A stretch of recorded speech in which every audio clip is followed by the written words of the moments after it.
Virginia Toledo of Toledo Geller Interiors. And I'm Jessica Geller, and we are at a project installation on the Upper East Side in Manhattan. It's sometimes a challenge in the living and dining combined space, and so you have to be clever about how you can get more seating because you can't always get it with club chairs and long sofas. In this case, we gave them poofs or ottomans that we tucked under a console in the dining area that they can easily pull over to the living room if they have a few more people over that can't be accommodated on the sectional and side chairs.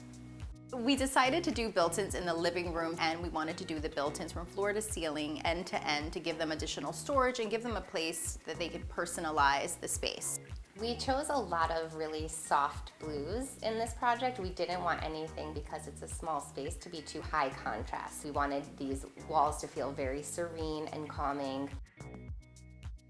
Part of the color story here, amidst the variations of blues and aquas and mints, we wanted to punctuate it with a little bit of black and a little bit of the color camel. And we came across these really modern chairs that are low scale. More importantly was how it really introduced the color camel, and then you'll see it mirrored in some pieces of the area rug and some of the accents that we brought in.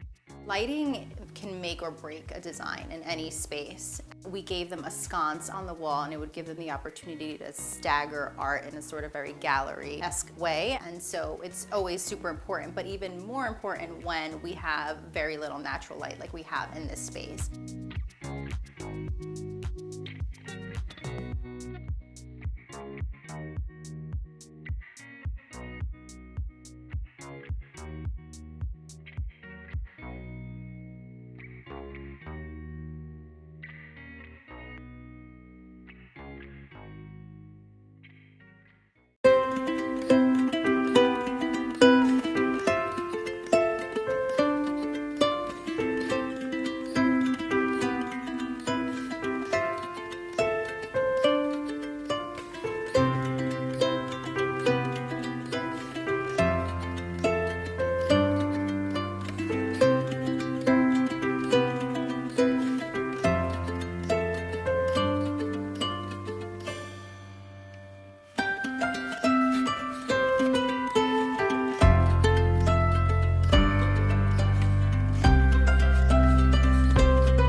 As the guest editor of the February issue, which is a makeover issue, I thought it would be tremendous to do a story where you didn't have to spend a lot of cash to get a dramatic after.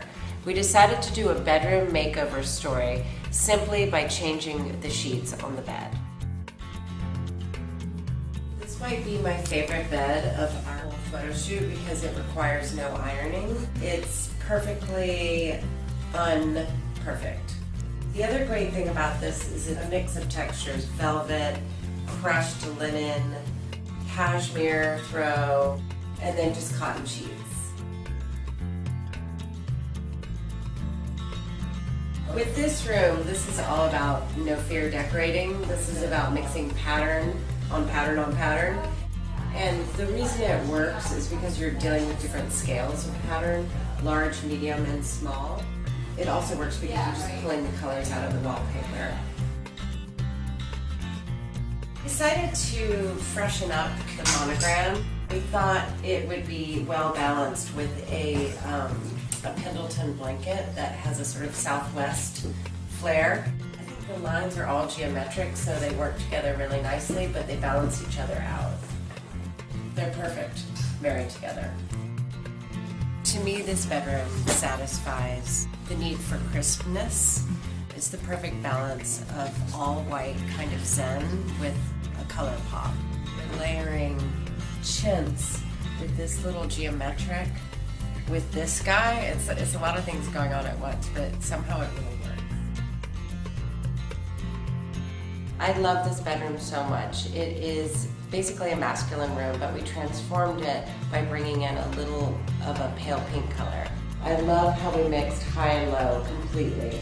We used these really beautiful shams from Frette and paired them with a $40 Turkish throw as a bedspread, which I just love. They really balance each other out. By rethinking how you want your bed to look, and by actually changing the way you normally make the bed, and thinking about new colors and different patterns and richer textures, you can really breathe new life into a room. And often that's all you need. You don't need to spend a fortune renovating.